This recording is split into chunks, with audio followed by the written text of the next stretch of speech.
ঢাকার অদূরে কেরানীগঞ্জের জৈনপুরে আজ থেকে শুরু হয়েছে বর্ণাঢ্য ফুটবল উৎসব। স্থানীয় জৈনপুর জুনিয়র বয়েজ ক্লাবের উদ্যোগে আয়োজিত হয়েছে কবির বকুল সোহাগ স্মৃতি ফুটবল টুর্নামেন্ট ২০২৬। উৎসবমুখর পরিবেশে আজ বিকেলে টুর্নামেন্টের উদ্বোধনী ম্যাচ অনুষ্ঠিত হয়।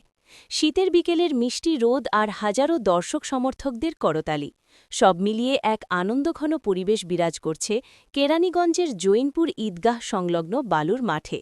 আজ শুক্রবার বিকেলে এক জমকালো অনুষ্ঠানের মধ্য দিয়ে পর্দা উঠল কবির বকুল সোহাগ স্মৃতি ফুটবল টুর্নামেন্টের।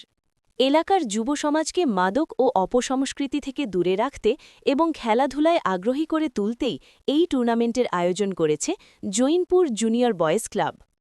উপস্থিত ছিলেন স্থানীয় রাজনৈতিক ও বিশিষ্ট ব্যক্তিবর্গ, যাদের মধ্যে রয়েছেন জনাব হাজী আবু দাউদ শিকদার, সাধারণ সম্পাদক, কলাতিয়া ইউনিয়ন বিএনপি। আরও উপস্থিত ছিলেন জনাব মোহাম্মদ আক্তার খান, জনাব মোহাম্মদ খালিক মিয়া, জনাব মোহাম্মদ তানমির খান এবং জনাব মোহাম্মদ শুভ্র খান। পুরো অনুষ্ঠানটির সভাপতিত্ব করেন ৯ নম্বর ওয়ার্ড কলাতিয়া ইউনিয়নের সভাপতি জনাব মোহাম্মদ রিপন খান। আয়োজক সংগঠন জৈনপুর যুব সমাজ এবং সার্বিক সহযোগিতায় থাকা জৈনপুর এলাকাবাসীর নিরলস পরিশ্রমে আজকের এই উদ্বোধনী ম্যাচটি সার্থক হয়ে ওঠে। রেফারির বাঁশিতে বল মাঠে গড়াতেই দর্শকদের উচ্ছ্বাস ছিল দেখার মতো। স্থানীয়দের প্রত্যাশা, এমন আয়োজনের মাধ্যমে এই এলাকায় আবারও ফুটবলের সোনালি দিন ফিরে আসবে।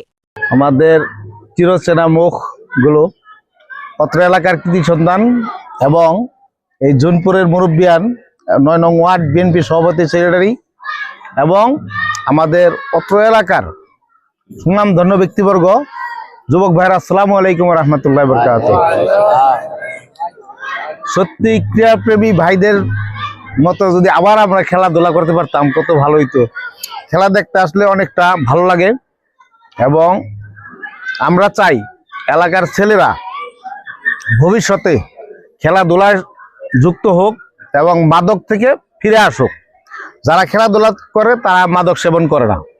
কাজেই আমি যেখানেই যাই এই কথাটা বলি, কারণ মাদক এরকম একটা ব্যাধি যা একটা জাতি ধ্বংস করে দেওয়ার জন্যই যথেষ্ট। কাজেই আমি সবাইকে অনুরোধ করবো সেই জায়গা থেকে ফিরে এসে সবাই যেন এইভাবে খেলাধুলার সম্পৃক্ত হয় এবং এলাকার সুনাম বয়ে আনে। আজকে যারা এই ছোট্ট পরিসরে ছোট্ট একটা মাঠে খেলতেছে, আমাদের দোয়া থাকবে, আমাদের আশা থাকবে তারা যেন অদূর ভবিষ্যতে সারা বাংলাদেশের ভিতরে বড় বড় মাঠে যায় খেলতে পারে এবং ইন্টারন্যাশনাল ভাবে সারা বিশ্বে যেন এক সময় এই ছেলেদের নাম হয়। জৈনপুর একটা ঈদগার ছোট্ট মাঠ থেকে এসে এই ছেলেটা আজকে ইন্টারন্যাশনাল একটা মাঠে খেলতেছে, এই ধরনের সুনাম যেন তোমরা বয়ে আনতে পারো, এটাই থাকবে আজকে আমাদের সকলের প্রত্যাশা। সুন্দরভাবে খেলাধুলা করবা, যাতে কোনো ঝগড়া বিবাদ না হয়, কেউ যেন ব্যথা না পায়। আর আমরা এখানে যারা আসছি, তোমাদের মুরব্বী, এলাকার গার্জিয়ান এবং আজকের যারা নাকি এই খেলাটা পরিচালনা করবেন, তাদের ওই দিন আমি দেখছি তারা অত্যন্ত সুন্দরভাবে যে খেলাটা পরিচালনা করছে, তাদেরকে অনেক অনেক ধন্যবাদ। ওই খেলারই ধারাবাহিকতা ভাবে আপনারা আজকেও সুন্দর একটা খেলা আমাদের উপহার দিবেন, এটা আমার অনুরোধ থাকবে। এবং এলাকার যারা এই খেলার ভিতরে সম্পৃক্ত এবং আজকে এদেরকে আর্থিকভাবে, মানসিকভাবে বুদ্ধি পরামর্শ দিয়ে যারা সহযোগিতা করতেছেন, তাদেরকে অনেক অনেক ধন্যবাদ এই ধরনের খেলা উপহার দেওয়ার জন্য। আজকে আমরা খেলা উপভোগ করবো ইনশাল্লাহ। তো আর বক্তব্য বাড়াইতে চাই না, কারণ খেলাধুলার ভিতরে রাজনীতির আলোচনা নাই করা উচিত।